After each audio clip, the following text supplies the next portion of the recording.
الحمد لله رب العالمين والصلاة والسلام على سيد الأنبياء والمرسلين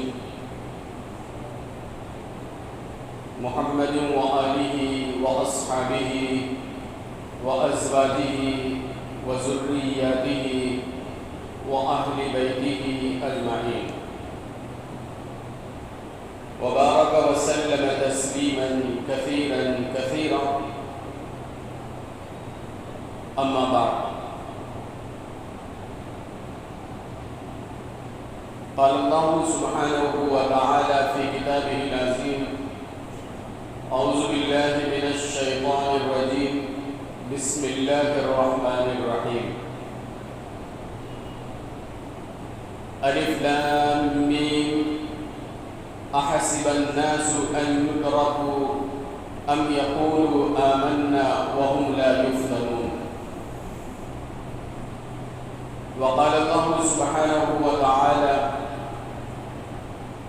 تبارك الذي بيده الملك وهو على كل شيء قدير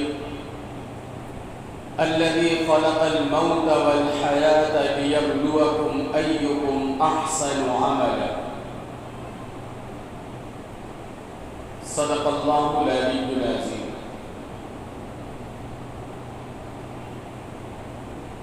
وقال النبي صلى الله عليه وسلم الدنيا سجن المؤمن وجنة الكافر أو كما قال عليه الصلاة والسلام. اللهم صل على سيدنا محمد وعلى آل سيدنا محمد وبارك وسلم. میرے محترم بزرگوں اور دوستوں،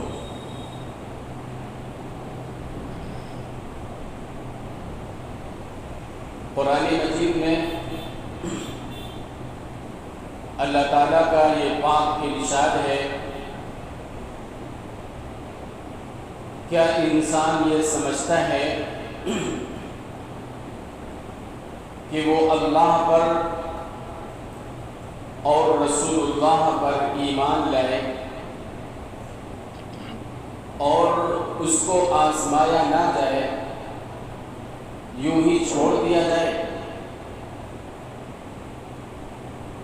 پہلے کے جتنے بھی لوگ اللہ اور رسول اللہ پر ایمان لائے، اللہ تعالیٰ نے تمام ایمان والوں کو آزمایا تاکہ اللہ تعالیٰ کو اور اس کے دربار میں سچے اور جھوٹے کی تمیز ظاہر ہو جائے۔ الذي خلق الموت والحياة ليبلوكم أيكم أحسن عملا، وہی اللہ ہے جس کی ذات پاک ہے، اسی کے ہاتھ میں تمام چیزیں ہیں۔ اس نے موت اور زندگی کو پیدا کیا ہے تاکہ وہ جان جائے کہ تم میں کون ایسا ہے جو اچھا عمل کرتا ہے۔ سید الاولین والآخرین محمد الرسول اللہ صلی اللہ علیہ وسلم نے یہ بات ارشاد فرمائی، الدنیا سجن المؤمن، ایمان والے کے لیے یہ دنیا قید خانہ ہے، وجنت الکافر، بے ایمان لوگوں کے لیے یہ دنیا جنت ہے۔ اس دنیا میں اللہ تعالیٰ نے تمام انسان کو آزمائش کے لیے پیدا کیا ہے۔ یہ دنیا امتحان گاہ ہے، ہر انسان امتحان کے مرحلے سے گزر رہا ہے۔ جو بھی انسان اس دنیا میں آیا ہے وہ اللہ کی مرضی سے آیا ہے۔ کوئی بھی انسان اللہ کی مرضی کے بغیر اس دنیا سے نہیں جائے گا۔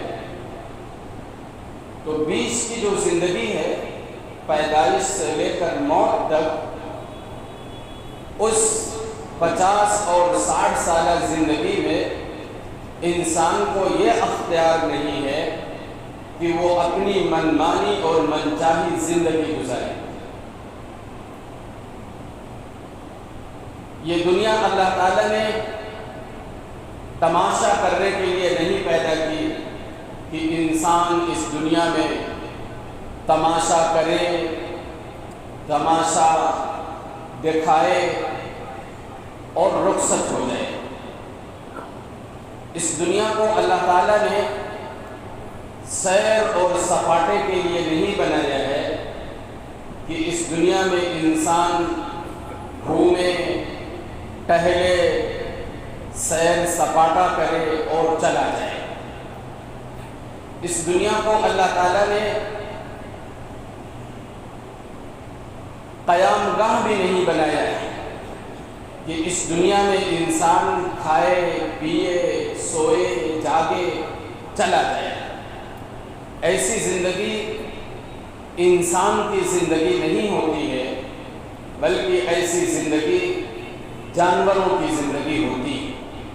اللہ تعالیٰ قرآن مجید میں ارشاد فرماتا ہے، الست بربکم، جب تمہیں میں نے عالم ارواح میں جمع کیا تھا اور دنیا میں آنے والے تمام انسانوں سے عہد لیا تھا، الست بربکم، کیا میں تمہارا رب نہیں ہوں؟ تو دنیا میں آنے والے تمام انسانوں نے یک زبان ہو کر کہا تھا، بلا، کیوں نہیں، اے میرے مالک، اے میرے خالق، آپ ہی تو رب ہیں۔ اللہ تعالیٰ نے انسان کو اس دنیا میں بھیجا تو محمد الرسول اللہ صلی اللہ علیہ وسلم کی زبانی یہ لوگوں کو بتایا، اے میرے بندو، تم شیطان کے راستے پر مت چلنا، انہو لکم عدو مبین، وہ تمہارا کھلا ہوا دشمن ہے۔ تو اس دنیا میں جو بھی انسان آیا ہے، ہر انسان آزمائش کے مرحلے سے گزرتا ہے، اور سرکار دو عالم جناب محمد الرسول اللہ صلی اللہ علیہ وسلم نے اپنی مبارک زبان سے یہ بات ارشاد فرمائی کہ جو اللہ کا جتنا قریب ہوتا ہے، جو اللہ کا جتنا قریب ہوتا ہے، اللہ تعالیٰ اس کو اتنا آزماتے ہیں۔ اشد الناس بلاء الانبیاء امثل ثم الامثل، سب سے زیادہ آزمائش، سب سے زیادہ امتحان نبیوں پر آئے، پھر نبیوں میں جس کا مقام سب سے بڑا تھا اس نبی کے اوپر سب سے زیادہ آزمائش ہے۔ محمد الرسول اللہ صلی اللہ علیہ وآلہ وسلم کا مقام تمام نبیوں میں سر فہرست ہے۔ آپ امام الانبیاء ہیں، سید الاولین والآخرین ہیں۔ محمد الرسول اللہ صلی اللہ علیہ وسلم پر سب سے زیادہ آزمائش۔ جتنے بھی انسان کسی کو اللہ تعالیٰ دیتا ہے تو دے کر آزماتا ہے، کسی سے اللہ تعالیٰ لیتا ہے تو لے کر آزماتا ہے۔ ہر انسان صبح سے لے کر کے شام تک آزمائش کے مرحلے سے گزرتا ہے۔ ایک انسان مارکیٹ میں جاتا ہے، وہ اپنے بچوں کی شادی کے لیے جوڑا خریدتا ہے، شیروانی خریدتا ہے، کرتا اور پیجامہ خریدتا ہے۔ اسی مارکیٹ کے اندر ایک شخص ایسا ہوتا ہے جو اپنے بچے کے لیے کفن خرید رہا ہوتا ہے۔ ایک شخص نوجوان بچہ شادی کر کے اپنے ساتھ اپنی شریک حیات کو لے کر آتا ہے۔ اسی راستے سے ایک نوجوان شخص اپنی بیوی کو اپنے کندھے پر اٹھا کر قبرستان لے کر کے جاتا ہے۔ ہر انسان روزانہ اس دنیا میں آزمائش کے مرحلے سے گزرتا ہے۔ کسی کے اوپر اچھے حالات آتے ہیں اور کسی کے اوپر برے حالات آتے ہیں۔ کسی کے کاروبار میں بہت زیادہ نفع ہوتا ہے، کسی کے کاروبار میں بہت زیادہ خسارہ ہوتا ہے۔ کوئی صحت کے عالم میں ہوتا ہے، تندرستی کے عالم میں ہوتا ہے، کوئی مرض کے عالم میں ہوتا ہے، لیکن اللہ رب العزت سب کو آزماتا ہے۔ اور ہر انسان کے لیے خوشخبری، جس سے اللہ تعالیٰ کوئی پیاری چیز لے لیتا ہے اور انسان لینے کے بعد اللہ کے فیصلے پر راضی ہوتا ہے، صبر کرتا ہے۔ تو قرآن مجید میں اللہ رب العزت فرماتا ہے صبر کرنے والے کو بھی جنت ہے۔ جس کو اللہ تعالیٰ بہت نعمتیں دیتا ہے، اس نعمت پر کوئی انسان اگر شکر کرتا ہے تو شکر کرنے والا بھی جنتی، صبر کرنے والا جنتی، شکر کرنے والا جنتی۔ لیکن آزمائش ہر انسان پر ہے، پورب سے لے کر پچھم تک، شمال سے لے کر جنوب تک، پوری دنیا میں انسان سفر کرے۔ ہر انسان حالات کے مارے جوجھ رہا ہے۔ امریکہ ہو، برطانیہ ہو، فرانس ہو، اٹلی ہو، جرمنی ہو، آسٹریلیا ہو، کوئی بھی ملک ہو، ہر ملک کے اندر انسان پریشان ہے۔ یورپ اور امریکہ کے اندر، فرانس اور جرمنی اور آسٹریلیا کے اندر لوگ اس لیے پریشان ہیں کہ ان کی زندگیوں میں امن نہیں ہے، ان کی زندگی میں سکون نہیں ہے، ان کی زندگی میں ایمان نہیں ہے۔ ہمارے ملک میں لوگ اس لیے پریشان ہیں، اس ملک میں ایمان ہے، امن ہے، سکون ہے، تو اس ملک میں وسائل کی کمی ہے۔ کہیں پر وسائل کا کمی کا رونا ہے اور کہیں پر امن اور سکون اور ایمان کا نہ ہونا ہے۔ ہر انسان پریشان، لیکن دو لفظ ہیں، ایک لفظ ہے پریشانی اور ایک لفظ ہے بے چینی۔ کتنے لفظ ہیں؟ دو لفظ، ایک لفظ ہے پریشانی اور ایک لفظ ہے بے چینی۔ ایمان والا شخص پریشان ہوتا ہے، ایمان والے شخص کے اوپر جب حالات آتے ہیں تو ایمان والا شخص پریشان ہوتا ہے۔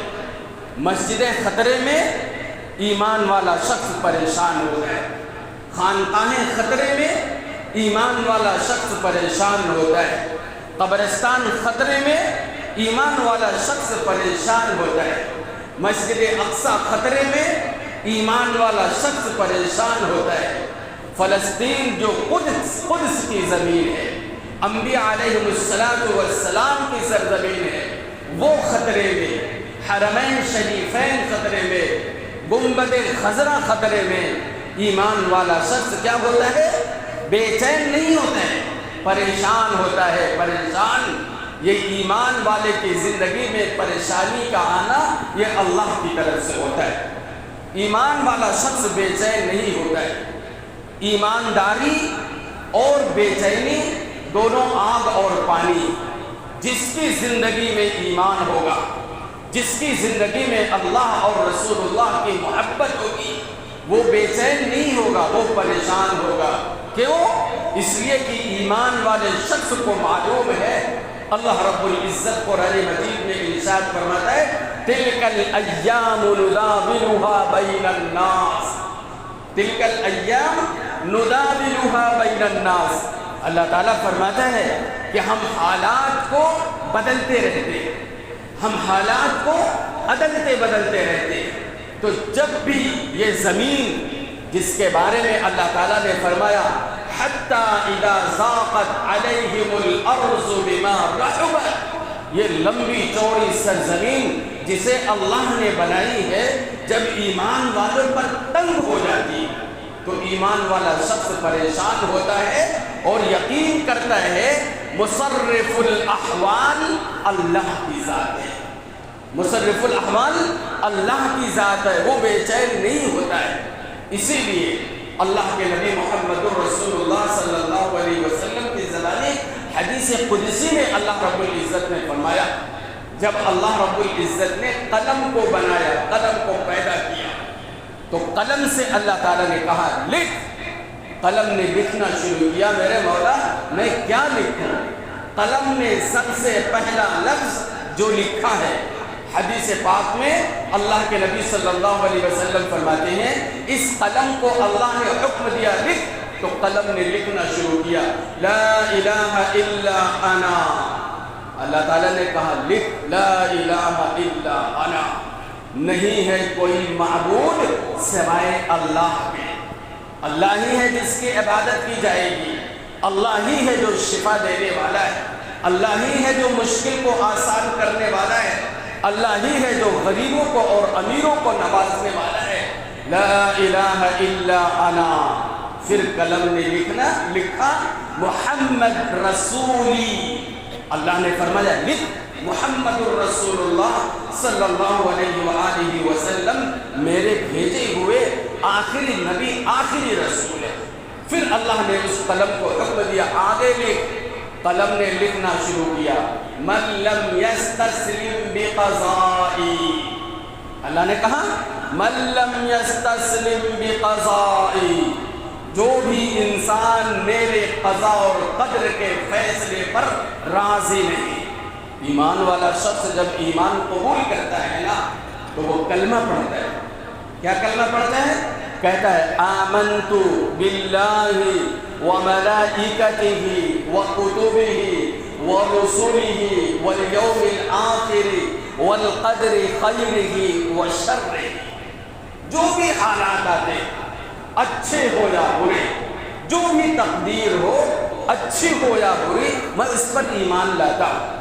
تو اللہ نے فرمایا من لم یستسلم بقضائی، جو میرے قضا اور قدر کے فیصلے پر راضی نہیں ہے، ولم یصبر علی بلائی، میری بھیجی ہوئی مصیبتوں پر، میری بھیجی ہوئی آزمائش پر صبر نہیں کرتا ہے، وَلَمْ يَشْكُرْ عَلَى نِعَمَائِي، میری دی ہوئی نعمتوں پر شکر ادا نہیں کرتا۔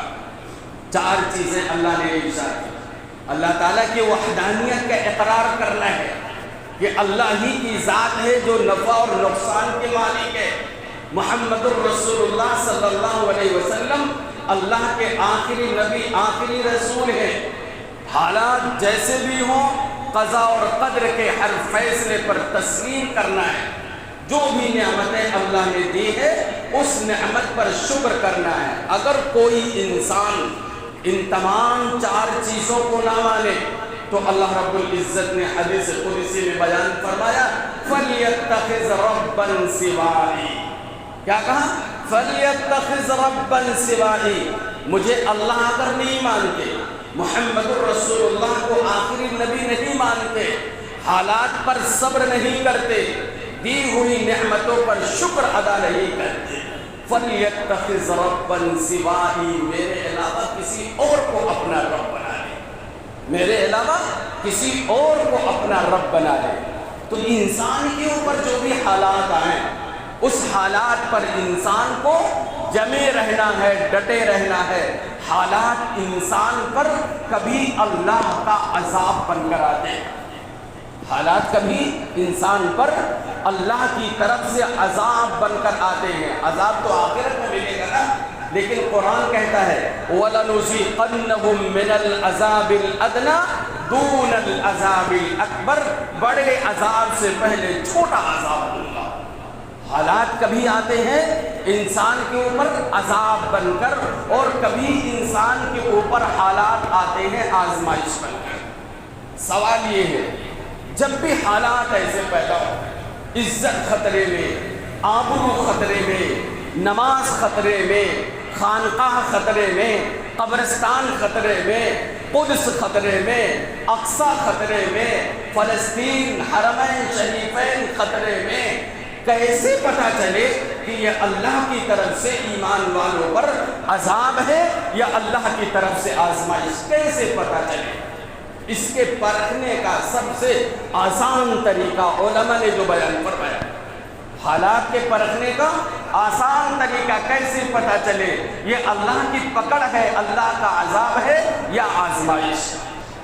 اس کا آسان طریقہ یہ ہے، جب انسان کی جان، مال، عزت، آبرو، مساجد، مدارس، خانقاہیں، درگاہیں، امام باڑے، قبرستانیں، اقصی، قدس، حرمین، گنبد خضرا خضرے میں ہو، اس وقت انسان نماز سے غفلت برتنے لگے، مسجد سے اس کا تعلق کمزور سے کمزور ہوتا چلا جائے، وہ قرآن سے دوری بناتا چلا جائے، وہ محمد الرسول اللہ صلی اللہ علیہ وسلم کے طریقے سے روگردانی کرنے لگے، تب انسان کو سمجھ جانا چاہیے یہ حالات میرے لیے کیا ہے؟ آزمائش نہیں ہے، بلکہ یہ حالات میرے اوپر جو بھی آئے ہیں یہ اللہ کا عذاب اور اللہ کی پکڑ ہے۔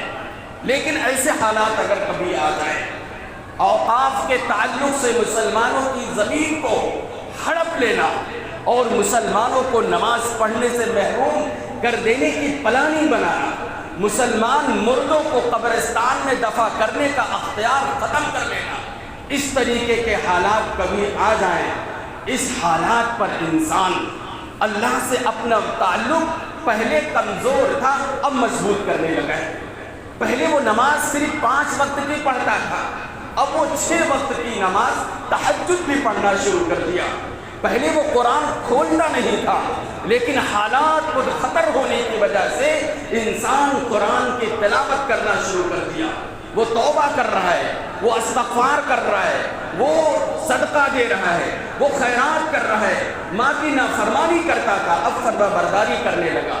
حالات جتنے پرخطر ہوں، انسان کا تعلق اللہ سے مضبوط تر ہوتا چلا جائے، تب سمجھ لیجئے کہ یہ اللہ کا عذاب نہیں، یہ اللہ کی پکڑ نہیں ہے، بلکہ یہ آزمائش ہے۔ آزمائش اللہ تعالیٰ تمام انسان کو جس کو اپنا قرب عطا کرنا چاہتا ہے سب کو آزماتا ہے، ہر انسان۔ لیکن یہ حالات بڑے پرخطر ہیں۔ حَتَّى إِذَا ضَاقَتْ عَلَيْهِمُ الْأَرْضُ بِمَا رَحُبَتْ، زمین اللہ کی کشادہ ہونے کے باوجود ایمان والوں پر تنگ سے تنگ ہوتی چلی جا رہی، لیکن اس کے باوجود بھی مسلمانوں کی شادیاں جیسے بہت فضول خرچی میں ہوتی تھی، آج بھی ویسی ہی شادی ہو رہی۔ شادی کے اندر جس طریقے سے ناچ اور گانے ہوتے تھے، مسلمان کی شادیوں میں آج بھی ویسے ناچ گانے ہوتے ہیں۔ مسلمان بچے جیسے پہلے گالی گلوچ کرتے تھے، لڑائی اور جھگڑے کرتے تھے، آج اقصی خطرے میں، مسجد خطرے میں، خانقاہیں خطرے میں ہے۔ مسلمان کا نوجوان بالکل وہی بے راہ روی کا اختیار شکار ہے، تو سمجھ لیجئے کہ بس اللہ خیر کا معاملہ فرمائے۔ لیکن حالات، اللہ کے نبی صلی اللہ علیہ وسلم نے فرمایا جو بھی حالات رہیں اس پر ڈٹے رہنا ہے، صبر کرنا ہے، اپنے اللہ سے لو لگانا ہے، یہ آزمائش انشاءاللہ بہت جلد چھڑ جائے گی۔ لیکن اللہ کے ہر فیصلے سے راضی رہنا ہے۔ جب انسان اللہ کے ہر فیصلے سے راضی ہوتا ہے نا، حضرت موسیٰ علیہ السلام کے قوم کے لوگ موسیٰ علیہ السلام سے کہنے لگے کیسے ہمیں پتہ چلے کہ ہمارا اللہ ہم سے راضی ہے؟ کیا کہا؟ کیسے پتہ چلے کہ میرا رب مجھ سے راضی ہے؟ موسیٰ علیہ السلام کوہ طور پر گئے، اللہ تعالیٰ سے کہنے لگے کہ میرے اللہ، میری قوم کے لوگ کہہ رہے ہیں کیسا پتہ چلے کہ آپ راضی؟ اللہ رب العزت نے بہت آسان طریقہ موسیٰ کو بتایا۔ موسیٰ سے کہا موسیٰ اپنی قوم کے لوگوں سے کہہ دو اگر تم لوگ حالات سے راضی ہو، آپ کی قوم کے لوگ اپنے دل میں اللہ کے ہر فیصلے سے راضی ہے، تو اللہ رب العزت آپ کے قوم کے لوگوں سے بھی راضی ہے۔ لیکن محمد الرسول اللہ فرماتے ہیں انسان کا نامہ اعمال روزانہ اللہ رب العزت کی عدالت میں پیش ہوتا ہے، ہر انسان کا نامہ اعمال اللہ کی عدالت میں پیش ہوتا ہے، اس میں نماز نہیں، اس میں جمعہ نہیں، اس میں روزہ نہیں، اس میں قرآن کی تلاوت نہیں، اس میں توبہ اور استغفار نہیں، اس میں ماں باپ کی فرما برداری نہیں۔ روزانہ اللہ کے بارگاہ میں انسانوں کا نامہ اعمال پیش ہوتا ہے، مگر اللہ کبھی شکایت نہیں کرتا ہے، اللہ تعالیٰ کبھی فرشتوں سے شکایت نہیں کرتا ہے، حالات کبھی پرخطر ہو جاتے ہیں تو یہ اللہ کے بندے ہر مجلس میں بیٹھ کر، ہر چائے کے نکڑ پر بیٹھ کر، حالات بڑے خراب، کاروبار بہت زیادہ خراب، آزمائش سے میں گھرا ہوں۔ کسی شاعر نے کہا تھا جب انسان کہتا ہے اے میرے اللہ، جب کہا میں نے کہ یا اللہ میرا حال دیکھ، جب کہا میں نے کہ یا اللہ میرا حال دیکھ، حکم آیا میرے بندے نامہ اعمال دیکھ، اپنا نامہ اعمال تو روزانہ چیک کیا کر۔ اس وقت ہندوستانی مسلمان ایک دو راہی پر کھڑے، ٹرننگ پوائنٹ پر کھڑے، جو تاریخ اندلس میں دہرائی گئی تھی، جو تاریخ اسپین میں دہرائی گئی تھی، 600-800 سال تک مسلمانوں کی وہاں حکومت تھی، مسجدیں تھے، خانقاہیں تھی، دعوت و تبلیغ کا کام ہوتا تھا، قبرستانیں تھی، علماء تھے، مجددین تھے، مفسرین تھے، لیکن سب سے پہلا کام وہاں پر یہ کیا گیا، جتنے مدرسے، جتنی خانقاہیں، جتنی درگاہیں، جتنے امام باڑے مسلمان کے آباء و اجداد نے وقف کیا تھا، اس تمام وقف کی زمین کو اسپین اور وہاں اندلس میں گورنمنٹ نے ہڑپ کر لی۔ اب مدرسے کیا ہو گئے؟ گھیرا تنگ، مسجدوں پر گھیرا تنگ۔ آج ہمارے اس ملک میں یہی تاریخ دہرائی جا رہی ہے۔ امت مسلمہ کے ہر فرد کو بیدار اور چوکنا ہونا ہے۔ پہلے تو ابھی 1 ہفتہ 10 دن پہلے تحفظ اوقات بل، تحفظ اوقات بل کے لیے انسان کوشش کرتا تھا، لیکن اب تحفظ اوقاف بل نہیں ہے، اب تحفظ کے نام پر ایکٹ بن گیا ہے، قانون بن گیا ہے۔ راجیہ سبھا سے وہ پاس ہوا، وہ ویدھان سبھا سے پاس ہوا، صدر جمہوریہ کے ٹیبل پر گیا، اس نے فٹ سے دستخط کر دی، اب یہ قانون بن گیا۔ یہ مسلمانوں کی شریعت میں سراسر ناانصافی، یہ ہماری دستور کے خلاف ہے، ملک کا جو آئین ہے نا، اس آئین کے خلاف ہے، ہمارے اسلام کے خلاف ہے، مذہبی رواداری کے خلاف ہے۔ ہمارا ملک ایک جمہوری ملک ہے، اس ملک میں رہنے والے تمام مذاہب پر عمل کرنے والے کو یہ آزادی حاصل ہے کہ وہ اپنی عبادت گاہوں کا مالک ہے، وہ اپنے قبرستانوں کا مالک ہے، وہ اپنی درگاہوں اور امام باڑوں کا مالک ہے۔ ہمارے آباء اور اجداد نے اگر کوئی پراپرٹی کسی مسجد، کسی مدرسہ، کسی خانقاہ، کسی قبرستان، کسی امام باڑے درگاہ کے لیے وقف کیا ہے، اس کا مالک صرف اللہ ہے، اس کے مالک متولی صرف مسلمان ہے۔ یہ ہمارے ملک کے اندر جو دستور لکھا ہے نا، اس دستور میں یہ چیزیں ہیں۔ مسلمانوں کے مذہبی معاملات میں، مسلمانوں کی مسجد کے معاملات میں، قبرستان کے معاملات میں کسی غیر مسلم کو کمیٹی میں شامل نہیں کیا جاتا۔ اگر کوئی مندر ہے، مندر کے ٹرسٹ میں کسی مسلمان کو شامل نہیں کیا جاتا ہے۔ اگر کوئی بدھ ہے تو بدھ کے تعلق سے جو عبادت گاہیں ہیں اس میں کسی بھی مسلمان کو شامل نہیں کیا جاتا، کسی گردوارے میں کسی مسلمان کو شامل نہیں کیا جاتا۔ اتنا بڑا جھوٹ، سراسر ناانصافی مسلمانوں کے مذہبی معاملات میں وقف کے اندر غیر مسلموں کو زبردستی شامل کیا گیا۔ جو اختیارات پہلے وقف بورڈ کے انڈر میں ہوتے تھے، مسجد، مدرسے، خانقاہوں کے، وہ اختیارات چھین کر کے ڈسٹرکٹ کلکٹر کے ہاتھ میں دے دیا گیا۔ نماز اب انہی کے اشارے پر ہوگی، قبرستان کے اندر تدفین انہی کے اشارے پر ہوگی۔ ظاہر سی بات ہے، نہ ہمارے ملک کا سمویدھان اس کی اجازت دیتا ہے، نہ ہمارا اسلام اس کی اجازت دیتا ہے۔ اس کے لیے آل انڈیا مسلم پرسنل لا بورڈ نے ایک تحریک، ایک اندولن چھڑا ہے۔ آپ یہ وعدہ کیجئے مسجد میں بیٹھ کر کہ ہندوستانی مسلمانوں کا سب سے بڑا پلیٹ فارم آل انڈیا مسلم پرسنل لا بورڈ ہے، انشاءاللہ اس کی آواز پر لبیک کہتے ہوئے آل انڈیا مسلم پرسنل لا بورڈ جمہوری دائرے میں اختیار کرتے ہوئے جو بھی قدم اٹھائے گا انشاءاللہ اب اس پر لبیک کہیں گے نا انشاءاللہ۔ آج سے تحفظ اوقاف ہفتہ آل انڈیا مسلم پرسنل لا بورڈ منانے جا رہا ہے۔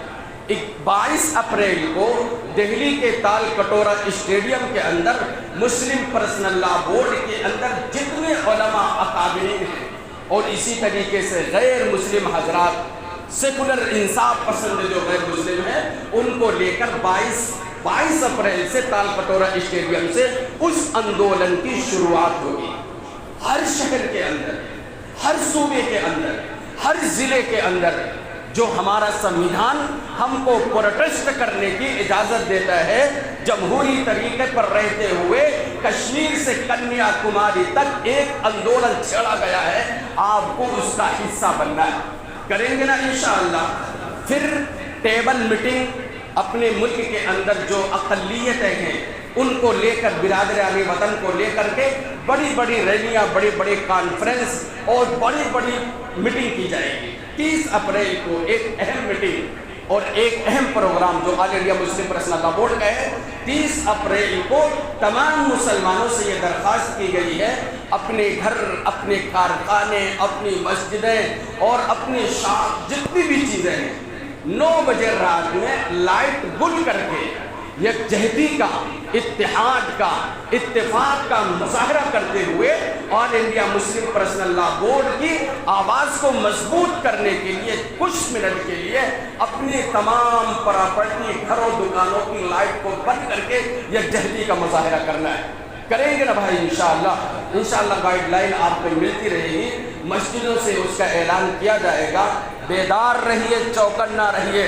آپ نماز پڑھ رہے ہیں، آپ کے بچے، آپ کی بچیاں، آپ کی نسل آپ کو معاف نہیں کرے گی، ان کی نسلیں، آپ کی نسلیں، ہماری نسلیں آنے والے وقت میں مسجد سے، مدرسے سے، خانقاہوں سے ہاتھ دھو بیٹھے گی۔ اللہ تعالیٰ سے دعا کیجئے، صبح و شام دعا کیجئے کہ اللہ رب العزت ہماری اس ملک میں کبھی بھی بد امنی نہ پیدا فرمائے، اور ہماری اس ملک کے اندر جو بھی نماز پڑھنے کی، روزہ رکھنے کی، قبرستانوں کی آزادی ہے، اللہ رب العزت تا قیامت اس کو جاری و ساری رکھے۔ وآخر دعوانا الحمد